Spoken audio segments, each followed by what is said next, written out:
अस्सलाम वालेकुम students, welcome back to my channel. आज की इस वीडियो में हम स्टैटिस्टिक पार्ट 1 की बुक का चैप्टर 2 करने वाले हैं, which is about presentation of data. Presentation of data से रिलेटेड मैं ऑलरेडी 1-2 वीडियोस बना चुकी हूँ, बिकॉज़ ये जो टॉपिक है ये समहाउ आपकी मैट्रिक की बुक के चैप्टर 6 के साथ मैच करता है फॉर साइंस स्टूडेंट। और जिन्होंने साइंस नहीं पढ़ी, इट्स ओके, हम इस बुक में दोबारा से वो पिछले प्रोसेसेस या जितने भी वो इम्पोर्टेंट टर्मिनोलॉजीज़ थी वो सब हम डिस्कस करेंगे। एंड लेटर ऑन हम इसके डिफरेंट क्वेश्चंस की तरफ जाएंगे जो इसके लास्ट में दिए गए हैं। बट फर्स्टली हमने इसकी कुछ टर्मिनोलॉजीज़ हैं जो हमने डिस्कस करनी है। इन टर्मिनोलॉजीज़ के बारे में हमें पता होना चाहिए, तभी हम क्वेश्चंस को अच्छे से अंडरस्टैंड कर पाएंगे और उनको हम अटैम्प्ट कर पाएंगे। तो जो इसमें डिस्कस है, चैप्टर के अंदर जो टर्मिनोलॉजीज़ डिस्कस की गई हैं और जो लास्ट के शॉर्ट क्वेश्चंस में दी गई हैं वो सिमिलर ही हैं।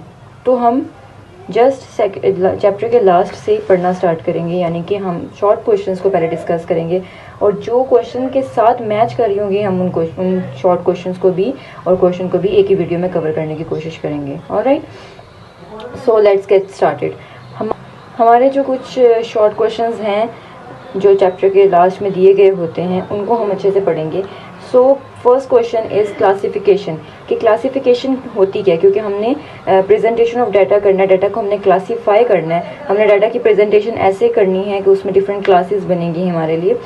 तो उसकी क्लासिफिकेशन होती क्या है, पहले इस चीज़ को हमने अंडरस्टैंड करना है। So it is the process of arranging data into classes और categories according to the some common characteristics present in the data. Classification का मतलब कि एक ऐसा प्रोसेस जिसमें हम अपने डाटा को इस तरह अरेंज करेंगे, उसकी हम डिफरेंट क्लासेस में बनाएं, तो वो क्लासिफिकेशन कहलाती है। For example, in classifying the population of a country by religion we may arrange Muslim, Christians, Hindus into different groups.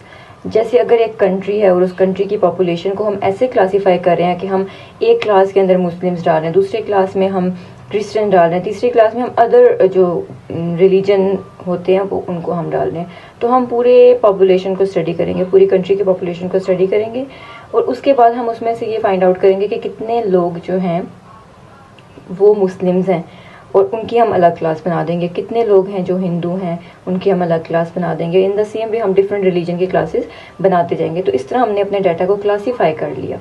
ठीक हो गया। अब इस क्लासिफिकेशन के कोई 4 बेसिस होते हैं। वो 4 बेसिस क्या क्या हैं? वो क्वालिटेटिव बेस के ऊपर हम क्लासीफाई कर सकते हैं डाटा को, हम क्वांटिटी के ऊपर क्लासीफाई कर सकते हैं डाटा को, जियोग्राफिकल बेसिस पे क्लासीफाई कर सकते हैं, इसके अलावा हम टेम्पोरल या क्रोनोलॉजिकल बेसिस पे क्लासीफाई कर सकते हैं। अब ये चारों चीज़ें होती हैं, हम 1 बाय 1 इनको डिस्कस करेंगे। So what is qualitative basis? अब qualitative when data are classified by attributes, that is sex, religion etcetera. Qualitative के अंदर हम डाटा को ऐसे क्लासीफाई करते हैं कि उसमें हम डिफरेंट क्वालिटीज़ की बेस पे अपने डाटा को अरेंज करें। जैसे कि हम रिलीजन की वापस एग्जांपल लेते हैं, रिलीजन की बेस पे हम अगर क्लासेस बना रहे हैं कि किस रिलीजन के कितने लोग एक कंट्री में पाए जाते हैं, तो उस तरह की जो क्लासिफिकेशन होगी वो क्वालिटेटिव क्लासिफिकेशन के अंदर जाएगी। Second, quantitative. Quantitative when data are classified by quantity characteristics. अगर हम डाटा को क्वांटिटी कैरेक्टरिस्टिक की बेसिस पे क्लासेस बनाते हैं तो वो क्वांटिटेटिव बेस बन जाएगी। वो कैसे? जैसे कि हम हाइट, वेट या फिर हम हाइट वेट के अलावा नंबर की बेस पे अगर हम क्लासेस बना रहे हैं। फॉर एग्जांपल, अगर हम एक क्लास को स्टडी करते हैं, उस क्लास के अंदर हम डिफरेंट स्टूडेंट्स की हाइट को देख रहे हैं, तो हाइट की बेस पे हमने डाटा को ऐसे अरेंज किया कि हमने डिफरेंट क्लासेस बनाई। 5 जिनकी 5 फीट हाइट थी उनका हमने एक क्लास बना दिया, जिनकी 5.5 की रेंज में आ रही थी उनकी हमने एक और क्लास बना दी। इस तरह हम नंबर्स की बेसिस पे क्लासेस बना रहे हैं ना, कि किसी की 5 हाइट है, किसी की 5.5 है, किसी की 6 हाइट है, तो इस तरह हमने डिफरेंट क्लासेस बना देंगे और उस क्लासेस के अंदर हम उतने स्टूडेंट्स को डाल देंगे जो उस रेंज के अंदर लाई कर रहे होंगे। तो ये क्वांटिटी की बेस पे हमने क्लासेस बना ली। Third is geographical base. Geographical when data are classified by geographical region और location. For example, the population of a country may be classified by province, by districts. अगर हम एक कंट्री की जो पॉपुलेशन है, हम उसको ऐसे क्लासीफाई कर रहे हैं कि हम उनको क्लासेस में डाल तो रहे हैं, लेकिन किस बेस पर डाल रहे हैं कि वो किस रीजन से बिलोंग करते हैं। जैसे हमारे कंट्री में कॉमन एग्जांपल ये हो सकती है, जैसे 5 प्रोविंस हैं, तो हमने उन 5 प्रोविंस के जो पीपल हैं उनको डिफरेंट प्रोविंस में डाल दिया। अब वो पंजाब की अलग कैटेगरी हो गई, सूबा बलूचिस्तान की अलग कैटेगरी होगी, in the same way KPK की अलग कैटेगरी होगी। तो इस तरह जो हमने रीजन की बेस पे हमने क्लासेस बनाई हैं, वो क्लासेस जो होंगी वो जियोग्राफिकल क्लासिफिकेशन होगी, क्योंकि ये इसकी बेस क्या है, ये जियोग्राफिकल रीजन की बेस पे हमने उनको क्लासीफाई किया है। फोर्थ इज क्रोनोलॉजिकल और temporal. When data are arranged by their time of occurrence, अगर डाटा को हम इस तरीके से अरेंज करें कि वो किस टाइम पे हुआ था, तो इसका मतलब है कि हम क्रोनोलॉजिकल बेसिस के ऊपर क्लासिफिकेशन कर रहे हैं। इसकी एक एग्जांपल ये हो सकती है कि जैसे हम 1951 में पाकिस्तान की इंपोर्ट और एक्सपोर्ट को कंपेयर कर रहे हैं, फिर 1952 में हम वही प्रोसेस करें दोबारा से 1952 की इंपोर्ट और एक्सपोर्ट को हम क्लासीफाई करें, क्योंकि वो टाइम ऑफ अकरेंस उनका क्या है कि उस ईयर में हुआ था। इसके अलावा हम 1953 की जब क्लास बनाएंगे तो हम उस टाइम की इंपोर्ट और एक्सपोर्ट को डिस्कस करेंगे पाकिस्तान की। तो इस तरह हमने टाइम ऑफ अकरेंस की बेस पे, बेशक टाइम उसमें आ रहा है, क्वांटिटी आ रही है, क्वांटिटेटिव में नहीं जाएगा, बट हम स्पेसिफिक टाइम की बात कर रहे हैं ना, कि हमने 1951 की ईयर की ही सिर्फ इंपोर्ट और एक्सपोर्ट लेनी है। तो ये एक एग्जांपल हो सकती है क्रोनोलॉजिकल बेस की, जिसमें हम डाटा को क्लासीफाई करेंगे, और इसका दूसरा नाम जो है वो हम टाइम सीरीज भी ले सकते हैं। तो इस तरह से टर्मिनोलॉजीज या इंपॉर्टेंट टर्म्स आप भी अपने रजिस्टर या जो भी आप यूज़ करते हैं उस पर आप बना सकते हैं, ताकि नेक्स्ट टाइम जब आप इस टॉपिक को खोलें तो आपको ईजिली इन हाईलाइटेड चीज़ों को देख के समझ आ जाए कि किसकी क्या डेफिनेशन हो सकती है। थर्ड चीज़ जो हम डिस्कस करेंगे before going to the main questions वो है टेबुलेशन या tables. A table is a systematic arrangement of data into vertical column और horizontal rows। जब टेबल का मतलब ये है कि अगर हम डाटा को वर्टिकल कॉलम और हॉरिजॉन्टल रोज की बेसिस पे जब हम डिस्कस करते हैं तो वो हमारा टेबुलेशन कहलाता है। जैसे हम डाटा को ऐसे अरेंज कर रहे हैं कि एक तरफ हम क्लासेस बना रहे हैं, फिर वो उसकी एक रोज़ बनती जाएंगी, जैसे क्लास 1, क्लास 2, क्लास 3, क्लास 4। इस तरह हम जब क्लासेस बनाएंगे तो पहला जो कॉलम होगा वो क्लासेस का होगा, उसमें डिफरेंट रोज़ बनेंगी। देन हम टेली मार्क्स पे जाएंगे, फिर हम फ्रीक्वेंसी पे जाएंगे। तो जो नेक्स्ट क्वेश्चन पे हम पूरा टेबल अरेंज करेंगे वो is all about classification of in the form of tabulation या टेबल की फॉर्म होगी। ठीक हो गया। इसके बाद जो फिफ्थ चीज़ हम डिस्कस करेंगे वो है ग्रुप और ungroup data.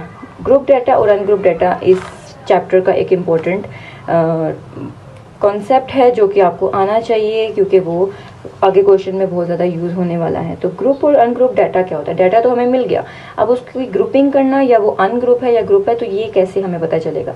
Data collected from the field and which have not been arrange in a systematic order. जैसे मैंने भी ऊपर आपको ऑर्डर बताया ना कि टेबल की फॉर्म में अरेंज हुआ हुआ डाटा, या फिर उसकी प्रॉपर क्लासेस बनी हुई हैं, अगर वो नहीं है, अगर डाटा कलेक्टेड है, रॉ डाटा हमने कलेक्ट कर लिया है, लेकिन हमने उसको अरेंज नहीं किया, अभी जस्ट वो जम्बल बहुत सारे नंबर्स हमारे पास पड़े हुए, तो वो हमारा डाटा अनग्रुप डाटा होगा, क्योंकि अभी हमने उसकी ग्रुपिंग नहीं की, अभी हमने उसकी प्रॉपर फ्रीक्वेंसीज नहीं ऐड की, जस्ट वो डाटा लिखा हुआ है।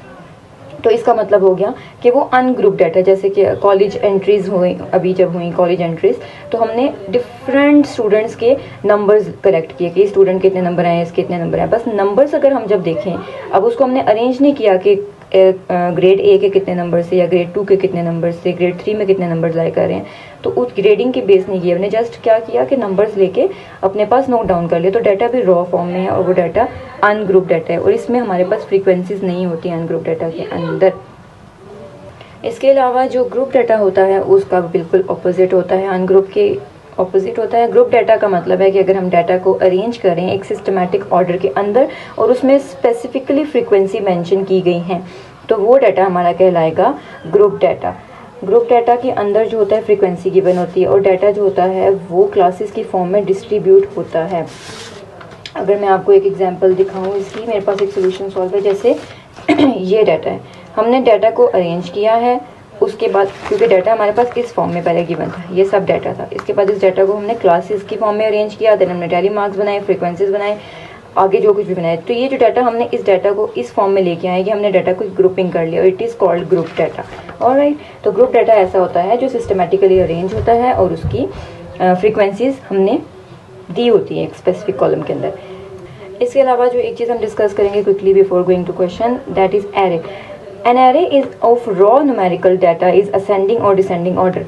अब जो रॉ न्यूमेरिकल डाटा था ना, जैसे कि ये वाली फॉर्म का डाटा था, इसे बोलेंगे कि एरे, यानी कि बहुत सारे हमारे पास नंबर हैं, लेकिन उन नंबर को हमने कैसे अरेंज किया, हमने उनको एक असेंडिंग ऑर्डर में या डिसेंडिंग ऑर्डर में अरेंज किया। छोटे से बड़ा, जैसे हमने असेंडिंग ऑर्डर पढ़ा हुआ है कि छोटे नंबर से बड़े नंबर की तरफ हमने उसको अरेंज कर दिया, या फिर हमने बड़े नंबर से छोटे नंबर की तरफ अरेंज कर दिया। तो ये जो हमने अरेंजमेंट की है डाटा की, वो हमारा कहलाएगा एरे। जैसे फिर से हम इसी शीट को लेते हैं, इस पर एग्जाम्पल समझते हैं। ये मेरे पास बहुत सारे नंबर्स हैं, अगर मैं इनमें से पहले सबसे छोटा नंबर पिक करूं, उसके बाद मैं सब नंबर को बड़े की तरफ लेके जाऊं, तो वो एक एरे बन जाएगा। तो वो एरे जो होगा वो असेंडिंग ऑर्डर में हो जाएगा। ठीक हो गया, क्योंकि अनग्रुप डाटा को या रॉ नंबर्स को हमने एक एरे की फॉर्म दे दी। So this is about some of definition, जिसको आपको अंडरस्टैंड करना इंपॉर्टेंट था। अब हम जब क्वेश्चन की तरफ जाएंगे तो साथ साथ जो न्यू चीज़ें ऐड होती जाएंगी वो मैं आपको क्वेश्चन के साथ, शॉर्ट क्वेश्चन के साथ मैच करके एक्सप्लेन करूँगी, उसकी थ्योरी वाइज भी और उसकी जो क्वेश्चनिंग होगी या जो उसके बाद उसमें प्रोसेस होगा उसको क्वेश्चन के साथ एक्सप्लेन किया जाएगा।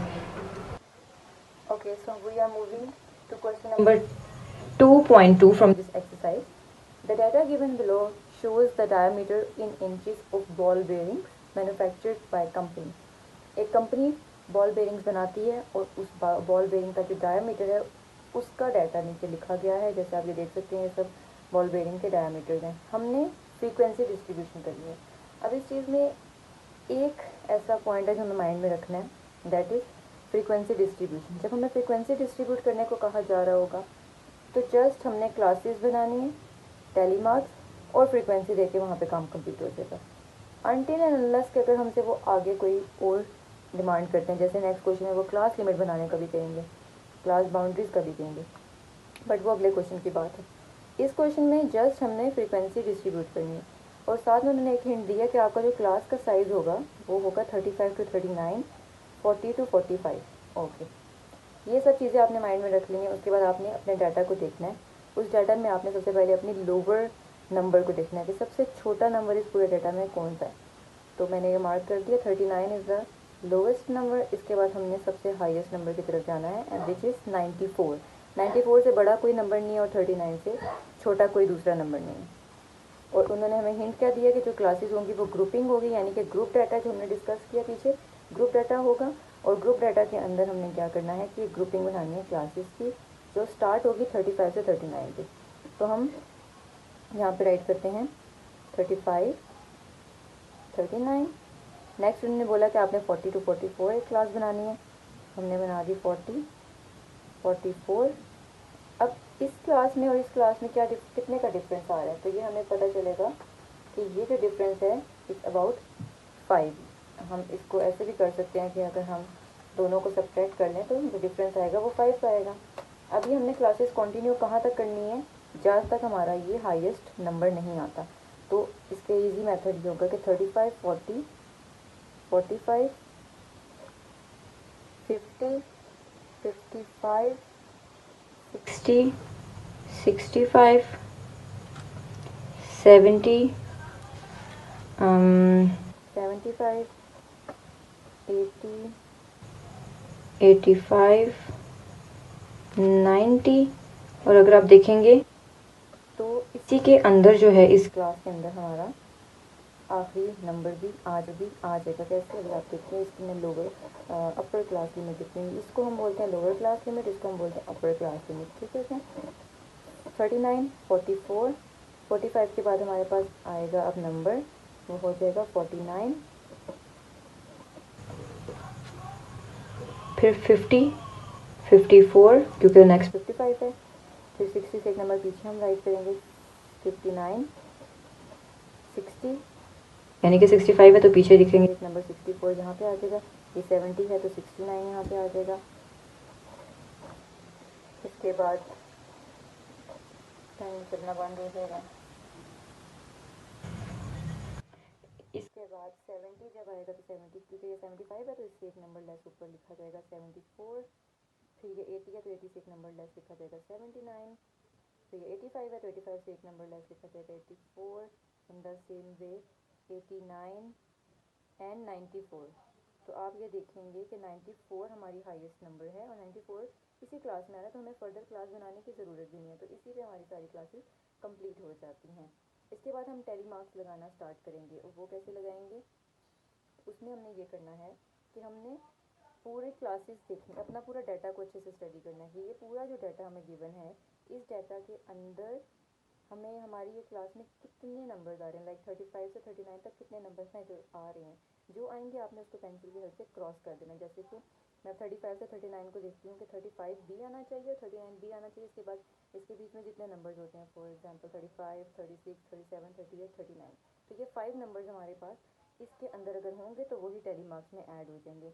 तो जब हमने इसको पूरे डाटा को देखा तो हमें 39 के अलावा इस क्लास से रिलेटेड कोई नंबर नहीं मिला।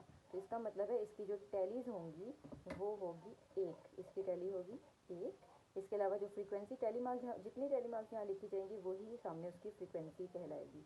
ओके, तो ये हमारी एक टैली इसमें आ रही है और एक ही फ्रीक्वेंसी इसकी बनेगी। इसके बाद हमारे पास जो थर्ड क्लास आएगी वो है 45 टू 49। अब 45 से 49 के बीच के नंबर या 45 और 49 भी हमने इस पूरे डाटा में देखना है कि है या नहीं और कितनी दफ़ा अगर है तो अगर हम इस सारे डाटा को देखेंगे तो हमें जस्ट एक नंबर नज़र आएगा जो इस क्लास से रिलेटेड होगा, दैट इज़ 48।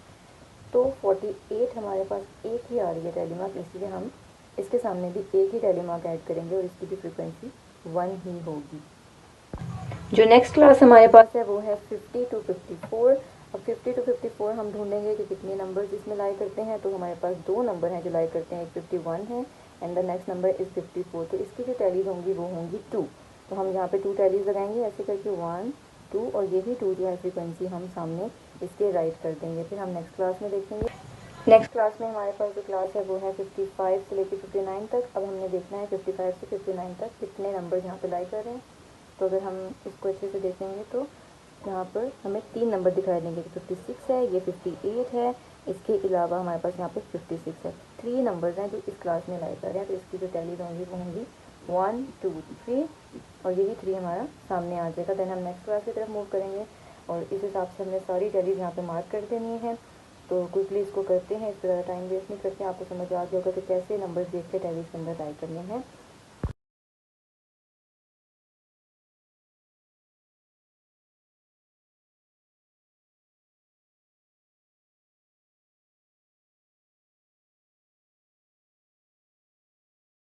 तो स्टूडेंट्स, ये सब टैली मार्क्स हमने यहाँ पे मार्क कर दिए हैं। अच्छा, इसमें एक और चीज़ आपने देखनी है कि जैसे ये सेट बना हुआ है, ठीक है, ये पूरा सेट जो होता है ये 5 टैली मार्क्स का होता है। आपने नीचे 1 2 3 4 टैली मार्क्स लगानी होती है और जो 5वीं होती है वो इस तरह से ऊपर लगती है ताकि ये सेट ऑफ 5 पता चले, 5 10 11 12 13। सो ये एक बात थी। इसके अलावा हमने सारी टैली मार्क्स डाटा के साथ मैच करके यहाँ पे राइट कर दिए। अब आपको कैसे पता चलेगा कि आपने कोई भी डाटा इसमें मिस नहीं किया और सारा का सारा डाटा आपने यहाँ पे कॉपी करा। इसके लिए पहले आपके लिए सब नंबर्स जो हैं वो काउंट करने होंगे। ये सब नंबर्स जो हैं वो 44 के इक्वल हैं। इन द सेम वे आप इन सब का जब सम करोगे तो जो फ्रीक्वेंसी का समीशन आएगा, यानी कि जो समीशन एफ आएगा वो भी इक्वलेंट होना चाहिए 44 के, ताकि आपको पता चले कि आपने कोई नंबर मिस आउट नहीं किया। तो इनको हम क्विकली ऐड करते हैं।